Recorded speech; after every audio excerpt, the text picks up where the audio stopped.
Dear students, welcome back in my English grammar series and today's we are going to dive into pronouns. आज हम pronouns की बात करने वाले हैं. हमारे गुज़श्ता लेक्चर के अंदर हमने नाउन की बात की है, नाउन की किस्में पढ़ी हैं, सब चीज़ें पढ़ी हैं. अभी हम बात करेंगे pronouns के बारे में जो कि नाउन को रिप्लेस करता है ताकि जुमले के अंदर रेपिटेशन ख़त्म हो.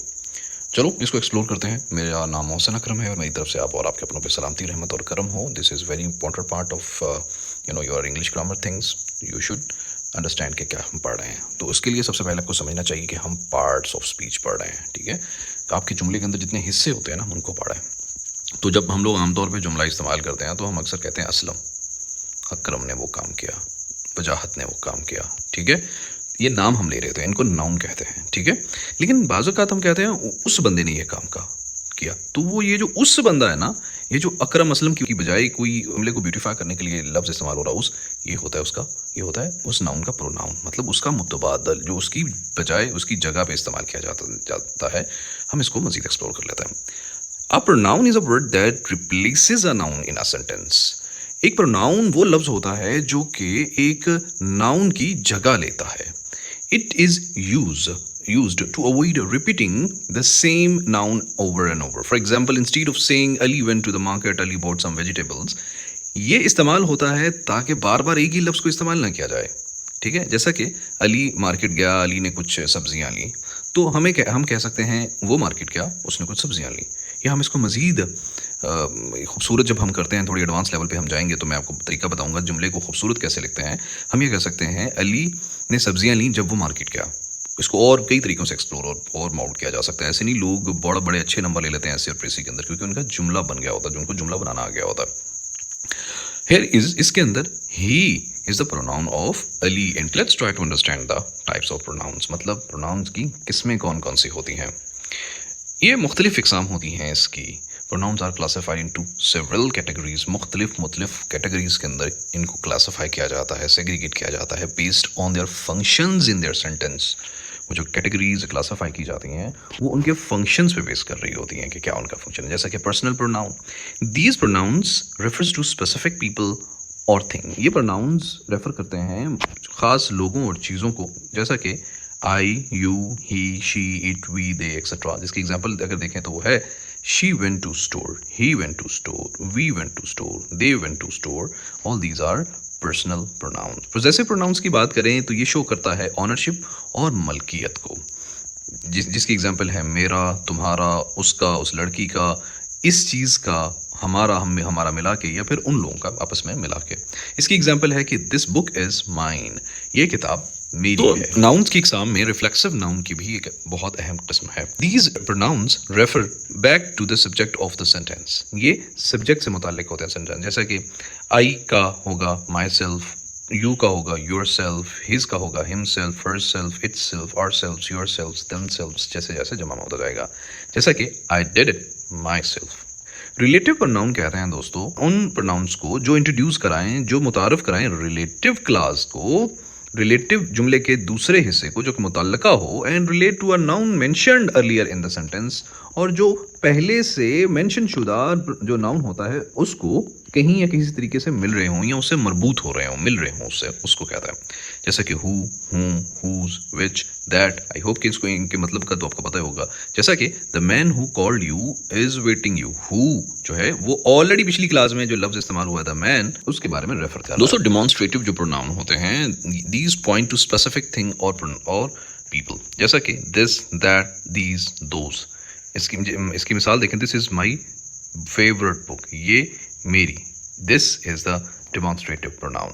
इंट्रोगेटिव प्रोनाउन कहते हैं these are use to ask questions, who, where, whom, whose, which, what etcetera.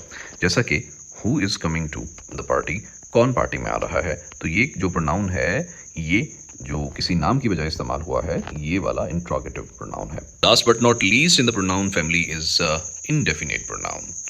These refer to non-specific people or things जिनको specify ना किया गया हो, जैसा कि someone, anyone, everyone, no one, nobody, everything or something or nothing etc. इसका sentence देखें, someone left their bag in the classroom. इसको मैं अगर आसान अल्फाज में बताऊं तो क्या ये हो सकता था Ali left the bag in the classroom. Ahmad left the bag in the classroom. तो जब हम किसी को नहीं जानते होंगे तो हम जो लफ्ज इस्तेमाल करते हैं ना ये वाले अनोनिमसली, उनको इंडेफिनेट कहते हैं, गैर मुतय्यन शुदा। Let's talk about pronoun antecedent agreement. Antecedent क्या होता है मैं ऑलरेडी एक्सप्लेन कर चुका हूँ। जो होता है ना नाउन, गुज़श्ता जुमले के अंदर गुज़श्ता नाउन, उसको एंटीसीडेंट कहते हैं। One important rule to remember when using a pronouns is the pronoun antecedent agreement. मतलब जो प्रोनाउन है ना वो प्रोनाउन क्या है, जो कि जुमले के अंदर नाउन की बजाय इस्तेमाल होता है। ठीक है, तो अगर अली स्टार्ट में आया हुआ है तो आगे जो प्रोनाउन इस्तेमाल होगा ना उसका, who Ali who did one work, who is फलाना ना, तो वो हमेशा उसके साथ मुताबिकत उसकी होनी चाहिए, जैसा वो है उसी हिसाब से होना चाहिए। The pronoun must agree with its antecedent in both manner and in both number and gender. कैसे, उसमें देखते हैं। Number agreement, if the antecedent is singular, अगर तो जो अली है जो पहले नाउन इस्तेमाल हुआ है अगर तो वो सिंगुलर है, the pronoun must B singular. जैसा कि the teacher explained his lesson, अगर हम ये नहीं कह सकते एक्सप्लेन देयर लेसन, ठीक है, तो क्योंकि यहाँ पे ये सिंगुलर है तो ये भी सिंगुलर होगा। अगर यहाँ पे ये प्लूरल होता तो उसको इन दोनों इसका हमेशा एग्रीमेंट इनका होना चाहिए। If the antecedent is plural the pronoun must be plural. जैसा कि the students enjoyed their break, तो अगर अकेला होता तो उस हिसाब से द स्टूडेंट एंजॉयड हिज होना चाहिए था। So and pronoun and antecedent agreement जरूर होना चाहिए। तो इस कैटेगरी के अंदर जेंडर एग्रीमेंट भी जरूर होना चाहिए। जैसा कि if the antecedent is male there should be him और ही, इफ फीमेल शी और हर होना चाहिए, मतलब ये भी इसका भी एग्रीमेंट होना चाहिए। जॉन फॉरगॉट हिज कीज, ये नहीं कहेंगे हर कीज। सारा कॉल्ड हर मॉम, ये नहीं कहेंगे हिज मॉम। ठीक है, तो एग्रीमेंट के साथ चलना चाहिए, इस चीज को भी कंसीडर करना चाहिए जब भी हम ग्रामर लिख रहे हैं। ओके दोस्तों, अभी बात कर लेते हैं कॉमन मिस्टेक्स की with the pronouns. Misuse of gender neutral pronouns, ये बहुत ज़्यादा होता है। जो जेंडर न्यूट्रल प्रोनाउन होता है उनका गलत इस्तेमाल होता है। जैसा कि in some languages people use they as a singular pronoun when they don't know someone's gender. मतलब अक्सर जुबानों के अंदर अगर किसी का जेंडर नहीं पता तो हम दे का इस्तेमाल कर लेते हैं। इन इंग्लिश वी यूज ही और she for gender specific references but they is acceptable when the gender is a noun. For example, आमतौर पर अंग्रेजी के अंदर जो जेंडर स्पेसिफिक है उसके लिए ही और शी इस्तेमाल होता है। ठीक है, लेकिन अगर जेंडर का पता नहीं तो दे का इस्तेमाल हो सकता है। इंग्लिश के अंदर इसकी एग्जाम्पशन है, ये इसकी इजाज़त है। जैसा कि द स्टूडेंट, जिसका जेंडर नहीं पता, the student will bring their homework, हम ये नहीं कहेंगे हर और हिज होमवर्क। ठीक है, तो हम यहाँ पे दे लगा के हमने मसला को सॉर्ट आउट कर लिया। जब जेंडर का नहीं पता तो दे या देर लगा के हम इसको सॉर्ट आउट कर सकते हैं। दोस्तों, दूसरी गलती जो आमतौर पे लोग करते हैं वो करते हैं कि इनकरेक्ट प्रोनाउन का इस्तेमाल करते हैं। Pronouns change depending on the role in the sentence, pronoun change होते हैं अपने रोल के मुताबिक किसी जुमले के अंदर, जैसे कि सब्जेक्ट, ऑब्जेक्ट, पोजेसिव वगैरह। जैसा कि फॉर एग्जाम्पल सब्जेक्ट केस में हमेशा जो प्रोनाउन इस्तेमाल होगा वो आई, ही, शी, वी, दे वगैरह इस्तेमाल होगा। अगर ऑब्जेक्ट केस होगा तो वो जो आई है ना, अगर तो मैं ऑब्जेक्ट बन जाऊंगा तो आई को मैं मी बना लूंगा, ही को हिम बना लूंगा, शी को हर बना लूंगा। हम इसके आगे प्रैक्टिस करेंगे। अगर पोजेसिव केस है तो वो माई हो जाएगा, आई का माई, ही का हिज, शी का हर, और इस तरह से वो उसको हम चेंज करते जाएंगे पोजेसिव। जैसा कि it is me who is responsible, ये मैं हूँ जो जिम्मेदार हूँ, करेक्ट फॉर्म है इट इज़ आई। ठीक है, मी नहीं होगा, मी तो ऑब्जेक्ट केस है ना, यहाँ पे it is I who is responsible would be the right one. अगर तो ये ऑब्जेक्ट होता ना मी या आई, अगर ये मैं हूँ जो कि एक्चुअल में यहाँ पे सब्जेक्ट है, अगर ये मैं ऑब्जेक्ट के तौर पे फंक्शन कर रहा होता तो फिर मी आना था, अदरवाइज ये आई ही आएगा। ये बहुत अहम ट्रिक है, अगर आपको समझ नहीं आया तो कमेंट बॉक्स में पूछे, मैं इसके लिए पूरी वीडियो स्पेसिफाई कर देता हूँ। अक्सर बच्चे बहुत ज़्यादा लोग इसको लेके कंफ्यूज रहते हैं। एक गलती जो प्रोनाउन के अंदर ये हम करते हैं कि डबल प्रोनाउंस, जैसा कि हम avoid using always double pronouns in the same sentence. For example, she gave him the book, ठीक है, not she gave her the book to him. ठीक है, तो हमेशा ये वाला सही है, एक ही सेंटेंस के अंदर दो, हर और हिम, इस तरह से दो प्रोनाउन का इस्तेमाल नहीं होगा।